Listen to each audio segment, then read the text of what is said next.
Archaeologists used to believe that pottery makers at the start of Lapita times in the southwestern Pacific favored putting strikingly realistic faces on some of their pottery creations.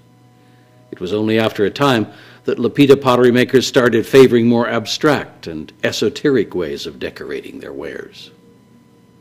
The archaeologist Scarlett Hsu of the Center for Archaeological Studies in Taiwan and others have now shown, however, that both realistic and also extremely abstract face motifs are found at the same archaeological sites dating back to the same time. Hsu and her colleague Christophe Sand of the Department of Archaeology of New Caledonia have also argued recently that the best way to understand Lapita designs is to concentrate on the use of the design space or field. Archaeologists previously had tried to make sense of Lapita by dissecting designs into their constituent design elements, and then weighing covariation of these elements statistically. Hsu and Sand argue that while design elements can vary a lot from one Lapita pot to another, there is a design logic, a set of underlying construction rules that was fairly consistent from pot to pot. The design logic shown here is one that my colleague Dr. Esther Schechter and I have derived for early pottery on the Sepik coast of Papua New Guinea. We have argued that the same logic can be backtracked to Lapita designs. When we did this, we discovered something quite unexpected. We found that you can subdivide Lapita designs into binary fields. There is an upper design field and a second lower design field. The key discovery that we made was that a Lapita design motif comprises elements in both of these fields. Furthermore, and I think equally important, what others have seen as basically just design ornamentation or frills may repeat the same binary logic. And especially in more complicated Lapita designs, this same logic may be repeated over and over again in a redundant fashion. In other words, the design field can be subdivided again and again. In the case of the particular design that Dr. Schechter and I have used to illustrate this point, we think the design field can be subdivided at least 3 times and possibly even 4 times.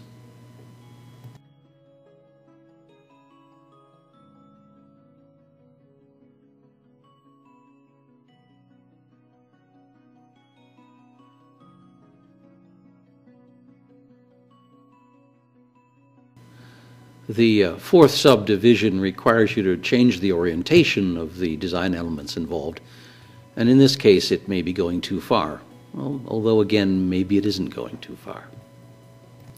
The archaeologist Matthew Spriggs of the Australian National University calls this particular Lapita design the double face. Once again, the design field can be easily subdivided into a binary pair. The face in the upper zone appears to be a fairly naturalistic human face. In marked contrast, the face in the lower zone is decidedly triangular, and yet archaeologists working in the Pacific have claimed that this face too is human or anthropomorphic. No one has ever bothered to explain why this should be true. In a paper published in the Cambridge Archaeological Journal in 2007, Schechter and I argue instead that the face in the lower panel is that of a sea turtle. In the rest of this presentation, however, I merely want to illustrate that the logic I have discussed earlier can also be applied to this seemingly quite complex design.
based in particular on evidence now assembled by Scarlett Shue. My colleague Schechter and I would argue that the most important part of a Lapita design are those elements, sometimes highly naturalistic, but quite often quite abstract, expressing the sea turtle. And we think this iconography has much to tell us about some of the earliest religious ideas of the Pacific Islanders that have come down to us.